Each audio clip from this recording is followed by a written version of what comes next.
350. 350 games. That is the amount of football games Bryan Cristante has played for Roma. I've watched every single one. Every single one. 350 games. I've watched them. I've witnessed them with my own eyes. I've sat down and watched every single Bryan Cristante play. Every pass, every defensive action, every goal, every assist, every misplaced moment, and there's a lot of them. There's an absolute category of them. What does he do? What does he do? To some people say he's this experience, he's this balancing factor. He's a guy that can make the midfield balance, you know. If you play such an offensive guy like Manu Kone or this guy or that guy alongside him, he's going to be the balancing factor. He's going to sit deep and dictate play. He doesn't do that. Let's be real, he doesn't do that. That's not what he does. You know, yes, he's balanced. He does everything negatively at a balanced level. You're right. You're right. He is a balanced guy. I'm tired. I'm really tired of him. I think the fact that he's reached 350 appearances and that one being against Napoli, what a poor performance. He's at fault for the second goal. People say, no, Gianluca Mancini was at fault. He was isolated 1v1 with Alisson Santos. You know why? Because of Bryan Cristante. Mancini is not at fault for the second goal because Bryan Cristante gave the ball away. But he's then saying, no, it was Tsimikas who lofted it up. Yeah, but why did Tsimikas do that? Tsimikas did it because Bryan Cristante stitched him up in a 2v1 situation where he was back against the wall, back against the thing, and he had to play a long ball, and then bang, Napoli spun on the counter-attack. And Alisson Santos attacked the space that Bryan Cristante left, isolating him 1v1 with Mancini. Where Mancini, let's be real, he could have done better. He could have done better. But he should never have been in that situation. He should never have been in that situation, being one-on-one against a red-hot Alisson Santos. Un nuovo Rafinha. Un nuovo Rafinha. That means a new Rafinha. Everyone knows what Rafinha is doing right now. My friend Alert calls him Nuovo Rafinha. That's how good he is. That's how direct he is. I think he's wrong. I think he reminds me a little of Mbappe. His power dribbling, his ability to dribble at such speed, high speed at such high rates, and such precision. It's Mbappe-like. Bryan Cristante left that against Gianluca Mancini 1v1.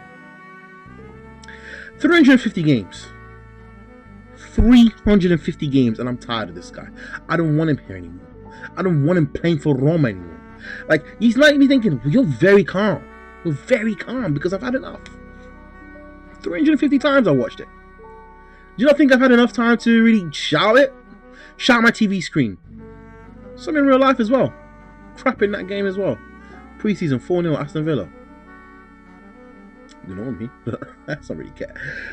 For 350 games, time and time again, he disappoints me. This guy, in about, how long has he been at Roma? 8 years now? Almost a decade.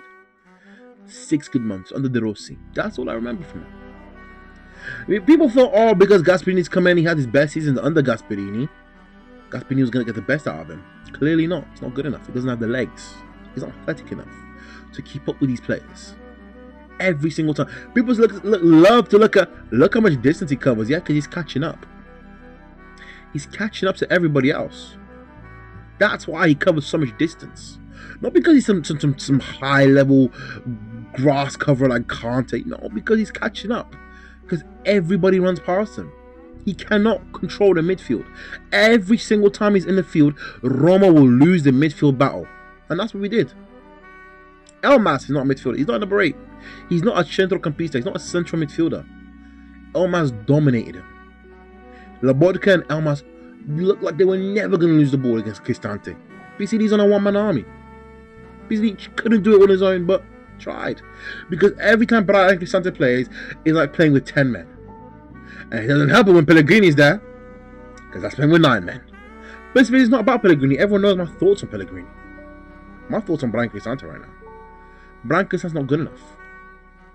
I said earlier that he had his best season than Gasperini. That fooled Roma to sign him for 30 million. 30 million. We signed Bryan Cristante for 30 million euros. What can you do at this point? Came in under, I think it was Fonseca. Wasn't great. Mourinho wasn't great. What was after that? De Rossi was decent. I'll give him that, was decent. And then there was who else was there after that? Juric, terrible. Might be one of the worst performers there. Everyone performed bad, but he was especially bad. And now Gasperini. No, Ranieri wasn't that great. Wasn't great. And now we have Gasperini. It's horrible. Every single big game, Cristante is at fault for something. It's not good enough anymore. I'm extremely calm. I'm smiling. I can see myself smiling because my screen's right here. I can see myself smiling. Bryan Cristante out. Unless he's still at the club, Roma will never be challengers for real anything. Will never be real Scudetto challengers. Cristante out. Join me. Cristante out.